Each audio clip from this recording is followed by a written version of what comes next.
Cheat Code Support Strategist, written by Clouds, read by Distracted by Books, Chapter 71, Spotted.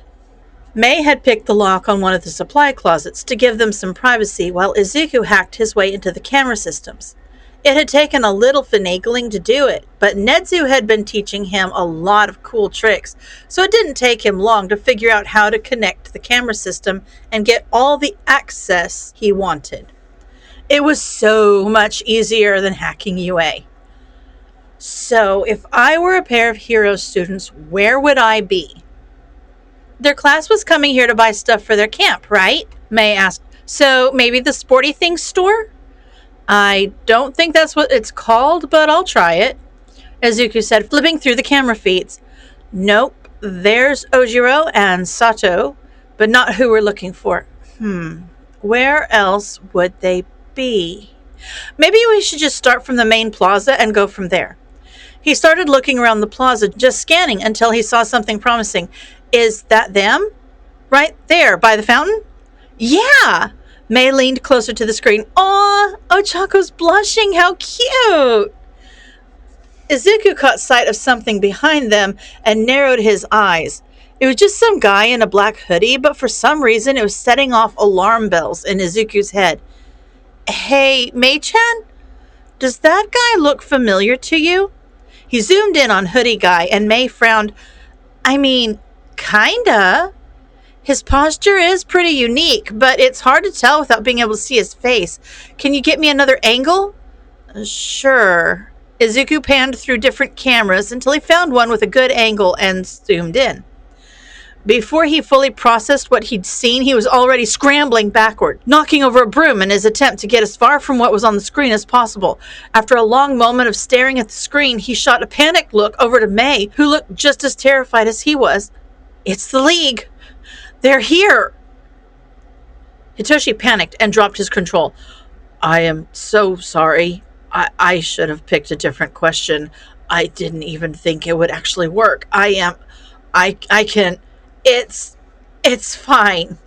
Ochako was bright red and looked like she was about to cry, which made Hitoshi feel even worse.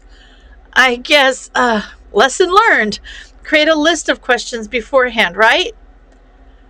Yeah, Hitoshi swallowed. I am so sorry. It was an accident, Ochako squeaked. We can just drop it. I mean, I know you probably don't feel the same way. Oh no, I do. It's just... Hitoshi froze, eyes going wide. I did not mean to... Okay, that just happened. Pretty sure I just made this even more awkward. Don't you usually disappear by this point in a conversation? When I teleport by accident, it's because I'm thinking of the person. Ochako buried her face in her hands. It's kind of hard when the person you're thinking of is right in front of you. Oh. Hitoshi nodded numbly. Yeah, so basically, we're just a mess. Ochako gave him a pained smile. Yep, yeah, pretty sure. Izuku couldn't think. He wasn't even really seeing the screen, much less the supply closet around him. All he could see was Shigaraki disintegrating a guy to dust right in front of him, just because Izuku had been meddling in things he wasn't supposed to and messed up his plans. They couldn't let that happen again. Wait. Izuku's mouth was dry as he tried to think of what to do next. We need to get everyone out. Right. May nodded in determination. We don't know when the rest of their forces will show up, and we can't risk them cutting off the exits and repeating the USJ attack. Okay, can we contact the students? What about the police? Izuku muttered, his brain spinning with so many ideas and possibilities, but he still couldn't think. There was no way he'd be able to decide on a course of action. How can we get everyone out safely? Thankfully, while he was frozen, May jumped into action. She threw open the door, running out into the hall before he could yell at her to stop. Izuku didn't realize what she was planning until she made a beeline for the fire alarm outside and pulled it as hard as she could. Done. Now, let's inform Nedzu and get someplace safe. She ran back to him and yanked him to his feet, and Izuku barely had time to hug his computer against his chest before he was being dragged down the hall. Okay. Yeah, that works. Ochako and Hitoshi both jumped when the fire alarm went off. Ochako looked around, but couldn't see any smoke. What's going on? Hitoshi frowned. I don't know, but Izuku and Mei probably do. If not, they can probably find out. Right. Ochako's face hardened in determination as she called up her quirk. I'll be right back.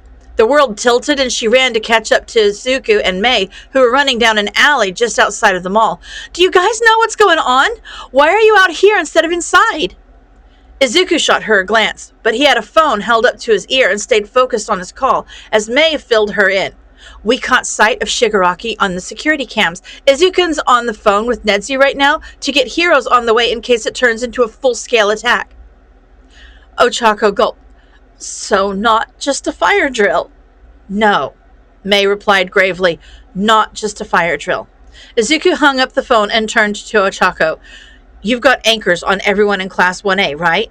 Yeah, I do, Ochako said. You want me to let everyone know? Izuku took a deep breath. Yes.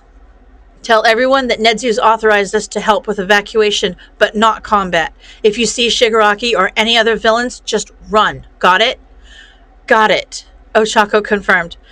Izuku's face was grim. Good luck. Shoto didn't really need to buy anything for the camping trip, since he'd basically been living a camping trip since his old man had kicked him out, and his quirk took the place of a lot of camping essentials like sleeping bags, flashlights, and matches. Still, he didn't have anything better to do, so he figured he might as well tag along. It was nice having a little disposable income again, but now that he'd been living off practically nothing, it was a lot harder to justify spending any of it. After everyone had split off, he had found himself in a store that Shigaraki would either love or think was absolutely ridiculous, considering that it only sold merchandise, 4 games, and TV shows, and nothing really useful. But Shoto thought it was entertaining to see how much he recognized from the various games Shigaraki had introduced him to. When the fire alarm had gone off, he'd been looking at a section of nerdy pet collars that would have been great if E-Purr was an inside cat, or, well, if Shoto actually had an inside to put her. He hadn't really been too concerned about the alarm at first. If it was a drill, then that was just fine. And if not, then he was immune to the heat and could always use his ice to put out the fire if he needed to. He'd been content to follow along at the tail end of the evacuation crowd until Uraraka had suddenly appeared right next to him and immediately started talking. Shigaraki is here at the mall. The heroes are already on their way. We've been authorized to help with evacuation until they arrive, but not combat. Got it? Shoto kept his face carefully blank as he nodded. Yes, I understand. As soon as Uraraka disappeared, Shoto immediately jumped into action and started running toward the nearest video game store. Dusty, you idiot, where the hell are you? Hitoshi wasn't too surprised to get a call from his kidnappers after Ochako didn't come back, so he answered right away. What do you need me to do? Add Izuku to your class group chat thingy. Mei rushed out. Put him under the name of Cheat Code so everyone knows to trust him, okay? All right. Hitoshi wasn't even finished responding before Mei hung up. Hitoshi knew that Izuku was probably busy trying to coordinate with the heroes, but he still added Izuku to the group chat as quickly as possible, making sure to change his name to Cheat Code first, so that that's what he would show up under. He sent a quick text to both Izuku and Mei, letting them know that he was done and hurried to join the evacuation. So much for a relaxing class trip to the mall. End of chapter.